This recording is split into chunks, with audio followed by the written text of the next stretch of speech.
প্রথমত সম্মানিত আলোচকদের শ্রদ্ধা ভালোবাসা জানিয়ে এবং আমি যেটা বলতে চাই সেটা হচ্ছে যে আপনি যেভাবে শুরু করেছিলেন যে জাতীয় ঐক্যে ফাটল কিনা, আমি ঠিক এটাকে জাতীয় ঐক্যে ফাটল বা এই ধরনের জায়গায় দেখছি না। আমার কাছে মনে হয়েছে যে এটা রাজনৈতিক পক্ষগুলোর মধ্যে একটা টেনশন তৈরি হয়েছে এবং এই টেনশনটা হেলদি এই অর্থে দেখেন এই সরকারের ক্যারেক্টারটা খুব অদ্ভুত। সরকারে যারা আছেন তাদের কোনো রাজনৈতিক অংশ নাই, কিন্তু মাঠে যারা আছেন বড় রাজনৈতিক দল তাদের কিন্তু আবার গোটা দেশে তাদের অস্তিত্ব আছে। আপনি যদি একটা ডিসি অফিসে যান, আপনি একটা ইউনো অফিসে যান, আপনি বুঝতে পারবেন যে কাদের অস্তিত্ব আছে। বড় রাজনৈতিক দলগুলো সেখানে অস্তিত্ব আছে। আপনি যদি এখন বেসরকারি স্কুল কলেজগুলোর গভর্নিং বডিতে দেখতে যান তাহলে দেখবেন যে কারা সেখানে জায়গা নিয়েছে। আপনি যদি মাঠ ঘাট বাজার ইজারা বাস স্ট্যান্ড এগুলোতে দেখতে যান তাহলে সেখানে দেখবেন যে রাজনৈতিক দলের অস্তিত্ব আছে। ফলে এটা একটা খুব অদ্ভুত অবস্থা যে সরকারে যারা আছে তাদের কিন্তু মাঠে আসলে কোনো অংশীজন নেই, মাঠের অংশীজনরা আলাদা। তো সুতরাং এই কারণে একটা টেনশন তৈরি হচ্ছে। আমার কাছে মনে হচ্ছে যে যেহেতু নির্বাচনের একটা সুনির্দিষ্ট তারিখ ঘোষিত হয় নাই এবং আমাদের অতীত অভিজ্ঞতা আছে, যেমন 111-এর কথা এসছে, একটা টেনশন যে 111, তো 111 কেন এসছে এটা আপনি গ্রামাটিক্যালি দেখেন। 111 এসছে রাজনৈতিক প্রতিষ্ঠানের এবং রাজনৈতিক দলগুলোর ব্যর্থতার কারণে। এটা স্ট্রেট যে রাজনৈতিক দল ফাংশন করতে পারে নাই, একটা অরাজনৈতিক অবস্থা আমাদের উপর এসছে। আবার আমরা চেষ্টা করেছি তত্ত্বাবধায়ক সরকার দিয়ে সেটাকে করার, কিন্তু সেটাও কার্যকর হয় না, আবার রাজনৈতিক প্রতিষ্ঠানের বিরোধিতার মধ্য দিয়ে মানে ব্যর্থতার মধ্য দিয়ে। কাজে এটা একটা খুব জটিল অবস্থা। এখন যে আপনি যে কথাটি বললেন এটা ঠিক যে সরকারের থেকে যদি আপনি রাজনৈতিক দল গঠন করতে চান সেইটা অতীতে যে সমস্ত অভিজ্ঞতা আছে প্রতিষ্ঠিত রাজনৈতিক দলগুলোর জন্য সেটা একটা টেনশন এবং সেটা তাদের নৈতিকতার যে মানদণ্ড রাজনৈতিক দল গঠনের সেদিক দিয়েও সেটা একটা বিতর্কের জায়গা তৈরি করে। তো এই অবস্থাটা মির্জা ফখরুল ইসলাম আলমগীর সাহেব বলেছেন যে নির্বাচনের সময় নিরপেক্ষ সরকার দরকার, কথাটা খুবই গুরুত্বপূর্ণ।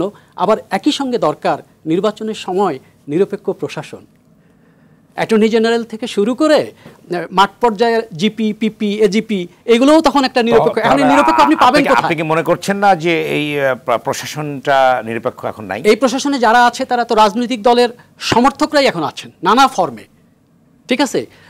তখন আপনি নিরপেক্ষ কোথা থেকে পাবেন? আর একটা বড় প্রশ্ন হচ্ছে যে ফ্যাসিবাদের ফিরে আসে। এটা যদি একটা টেনশন যদি বড় জায়গায় চলে যায় তাহলে ফ্যাসিবাদের ফিরে আসার লড়াইটা, এবং তারা কিন্তু অলরেডি ডাক দিয়েছেন গত কয়েকদিন আপনি যদি ফেসবুকে দেখেন 21শে ফেব্রুয়ারি 26শে মার্চ তারা ডেট দিচ্ছেন যে তারা প্রোগ্রাম করবেন, তারা আসবেন, এসব আলোচনা হচ্ছে এবং ভারতের সহায়তা নিয়ে আসবেন। এরকম আজকে ইন্ডিয়ান টাইমসে এরকম এক্সপ্রেসে এরকম সাক্ষাৎকারও এসছে আসাদুজ্জামান খান কামাল সাহেবের। তো সব মিলিয়ে আমি মনে করি যে রাজনৈতিক দলগুলোর এখন আরেকটু দায়িত্বশীল হওয়া উচিত, সরকারে যারা আছেন তাদেরও দায়িত্বশীল হওয়া উচিত। আরেকটা বিষয় যে ছাত্ররা যেটা বলার চেষ্টা করছে বা ছাত্র উপদেষ্টারা প্রতিনিধি উপদেষ্টারা যেটা বলার চেষ্টা করছে যে প্রায়োরিটি কী হবে, আগে বিচার সংস্কার নির্বাচন। রাজনৈতিক দলগুলো হয়তো নির্বাচনকে একটু বেশি প্রায়োরিটাইজ করছে। যেমন আজম ভাই বলেন, খুব সুন্দর একটা কথা বলেছেন যে অত্যাবশ্যকীয় সংস্কার। হোয়াট ইজ অত্যাবশ্যকীয় সংস্কার? তাহলে আপনারা বলেন যে এগুলো অত্যাবশ্যকীয় সংস্কার এবং এই অত্যাবশ্যকীয় সংস্কার করতে এই 2 মাস লাগবে, এই 4 মাস লাগবে, তাহলে তো একটা টাইম ফ্রেম পাওয়া যায়।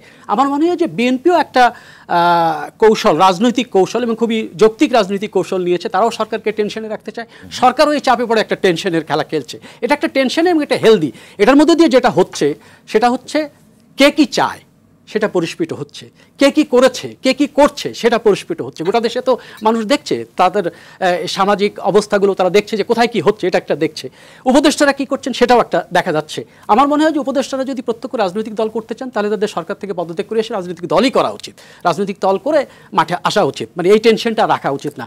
আরেকটা জিনিস মনে রাখতে হবে যে আমাদের রাজনীতি গত 1 সপ্তাহ আগে যা ছিল 1 সপ্তাহের মধ্যে তার একটা বৈশ্বিক বদল ঘটেছে। এটা খুব ইম্পর্টেন্ট, এটা আমরা এখনো টের পাচ্ছি না।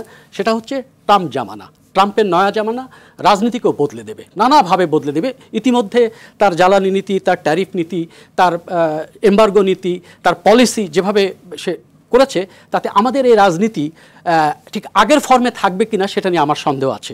এবং আমি মনে করি যে প্রফেসর ইউনূস দাভোস থেকে ফিরে এসে, এবং আপনারা দেখেছেন দাভোসে উনি 47টা মিটিং করেছেন এবং উনি অনেক ফ্লুয়েন্ট ছিলেন। দেশে তাকে আমাকে বিমর্ষ মনে হয়, আমি অ্যাজ এ সাংবাদিক অ্যাজ অবজারভার আমাকে তাকে অনেক বিমর্ষ মনে হয়, কিন্তু বিদেশে তিনি যখন কথা বলেছেন তখন উনি অনেক ফ্লুয়েন্ট ছিলেন এবং এই স্পিরিটের ব্যাপারে ওনার যে মানে মনস্তাত্ত্বিক অবস্থান সেটা খুব পরিষ্কার হয়েছে।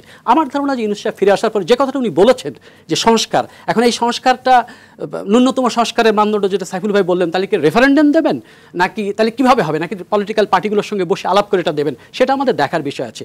আর আমি মনে করি যে আরেকটা ঘটনা ঘটেছে, সেটা আমাদের সিনিয়র রাজনীতিবিদরা খেয়াল করতে পারছেন কিনা এটা নিয়ে আমার একটু সন্দেহ আছে।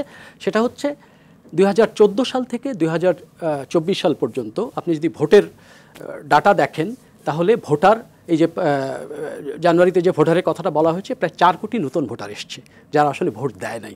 এক, সমাজের স্তরে স্তরে আপনি যদি বইয়ের মার্কেটিং দেখেন, যে একটা সমাজতত্ত্বের একটা মনস্তাত্ত্বিকতা বদলে যাচ্ছে, এটা আমাদের সিনিয়র রাজনীতিবিদরা খেয়াল করছেন কিনা আমি জানি না। সেটা খেয়াল করার প্যারামিটারও নাই। একটা যদি ভোট হয় তাহলে হয়তো বোঝা যাবে যে আসলে এই নতুন জেনারেশন কি চাচ্ছে। আমার কাছে কখনো কখনো মনে হচ্ছে, এই টেনশনটা দেখেও মনে হয়েছে যে বলার ভঙ্গি, বোঝার ভঙ্গিতে সিনিয়র রাজনীতিবিদদের সঙ্গে জুনিয়রদের একটা চিন্তাগত জেনারেশনগত একটা গ্যাপ তৈরি হয়েছে। আমাদের এখন উচিত এই গ্যাপটাকে কমিয়ে এনে আমাদের যে ঐক্য, এবং যে ঐক্য ফ্যাসিবাদকে ঠেকাতে পারে, যে ঐক্য ফ্যাসিবাদের বিচারকে নিশ্চিত করতে পারে, যে ঐক্য আমাদের অর্থনীতিকে সমুন্নত রাখতে হবে, কারণ আমরা একটা বিরাট অর্থনৈতিক চ্যালেঞ্জের মধ্যে আছি। ঠিক আছে, তো এইটা আমাদের এখন সবারই দায়িত্বশীল হওয়া।